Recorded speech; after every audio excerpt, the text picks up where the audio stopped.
According to research, in order for a culture to maintain itself for more than 25 years, there must be a fertility rate of 2.11 children per family. With anything less, the culture will decline. Historically, no culture has ever reversed a 1.9 fertility rate.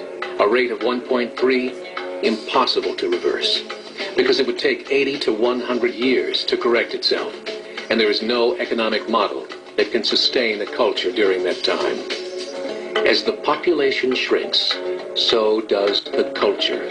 As of 2007, the fertility rate in France was 1.8, England 1.6, Greece 1.3, Germany 1.3, Italy 1.2, Spain 1.1.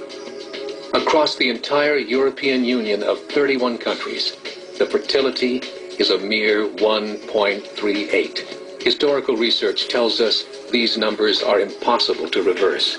In a matter of years, Europe as we know it will cease to exist. Blue Monday, how are you, Blue Monday? Got to work like a slave all day. Here come Tuesday. It is the Savage Nation. Look, if you want good news and good time, Charlie Malarkey, I'm not the guy for you. I tend to be very moody. I also tend to be a realist. Yes, I have a great sense of humor sometimes, but sometimes I'm just like chalk on a blackboard when I come along with the facts like this. It's really frightening to look at the Islamization of Europe, because although the birth rates for Europeans are very, very low and not sustainable, the birth rates for Muslim immigrants, a goodly percentage of whom do not work and are on welfare, staying home, living off the fat of the land, are extremely high. And it's no different in America, where, again, immigration is responsible for the changing demographics of America. And yet, despite what the swine in Congress will tell you, despite what the swine in the liberal media will tell you, an online survey of more than 42,000 Catholic, mainline Protestant, born-again Protestant, and even Jewish voters released at the end of December by the Center for Immigration Studies, which is a very liberal group, showed that by wide margins, believers say that the level of immigration is too high, that it is largely due to lax enforcement, and that immigrants take jobs away from American workers.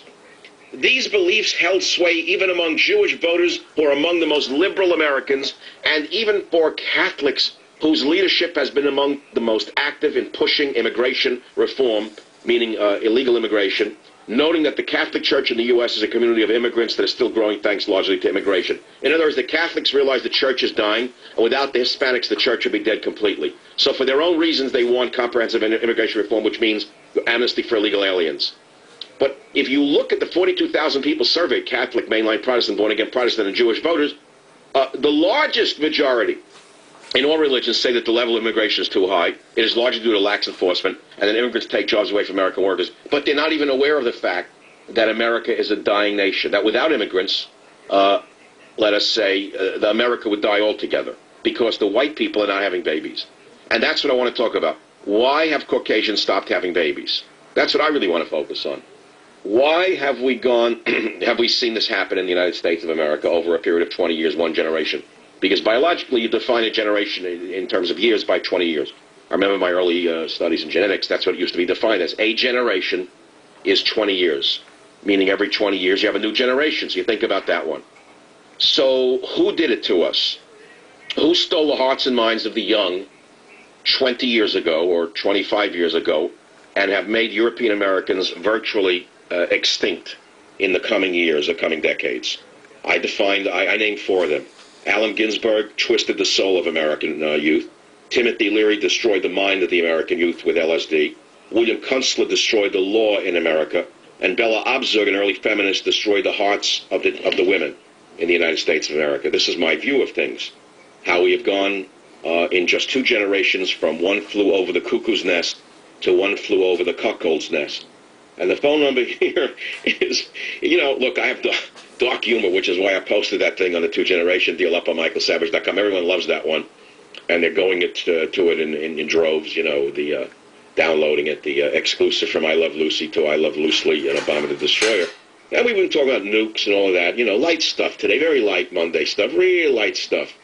But I want to stick to the light question of why have white people stopped having children? I really want to stick to that. Who did it to us? How did it happen? How can it be reversed? I have ideas. You put me in charge of this. I could change this. One man could change the whole picture. I would slam the door on immigration. I would pointedly select the countries of origin, the status of the immigrants. I would cut off all welfare to immigrants of any kind. No welfare for 50 years, never mind 5 years. You're not going to come here and live on this land like so many of the bums do from the Middle East. And don't tell me I can't say it. I've studied this. They sit on their fat behind, smoking their hookahs and knocking out babies, and you're paying for it, you schmuck, while Senator Turbin Durbin represents them. But who represents you? Who represents you, the schmuck taxpayer? We read last week that 47% of 1 out of 2 families doesn't pay any taxes. Under Obama, it's gone up like 10 points. How did this happen that in 1 year, a percentage, 10 points of the population went on the dole? They pay no taxes, rather. How is it possible that 1 out of 2 families pays no taxes? And they're going to vote themselves raises. And they love Obamacare. They love it. Because it's something for nothing, they think. But it's not for nothing. You're going to pay for it. You, the worker, will pay for it. So if you think these are disconnected questions, you're wrong. They're all interconnected. And it's all coming from the same moronic liberal elite, so-called, that has ruined the United States of America and will destroy it altogether unless this is reversed. There are ways to reverse this. Stop immigration, no welfare for immigrants, deport illegal immigrants in jail. That's for a starter. Then have a healthy discussion in America of which immigrants do we want? Do we need professionals or do we need people on welfare to sit in their houses smoking hookahs? Which one do you want coming in? Bums sitting around having children that you pay for? Or do you want doctors and engineers and scientists coming in, if they come in at all? And should they bring $100,000 equivalent in order to start themselves in America, or don't let them in at all? You see, Canada had this policy. They saw what was happening in Canada, and they put a stop to it. Unfortunately, they didn't stop it enough. And then, of course, you incentivize children, the having of children. You give massive, massive tax credits for families with children, and you increase those incentives for families that stay together longer than 5 years.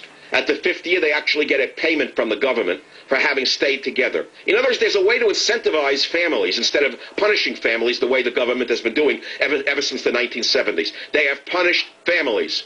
Now, let's put aside the fact that the slime in the media, the liberal slime from Sunset Boulevard and Broadway in New York, hate families, hate the nuclear family, despise the church. They're the ones behind attacking the Catholic Church right now. Let's forget that swine, that whole swinish group for a minute. We understand that they've put down the family for a long enough period of time.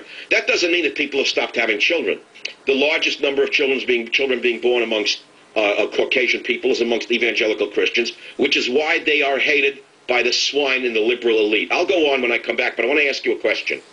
Here it is. Why has the white person stopped having families in Europe and America? I'll be right back. Savage.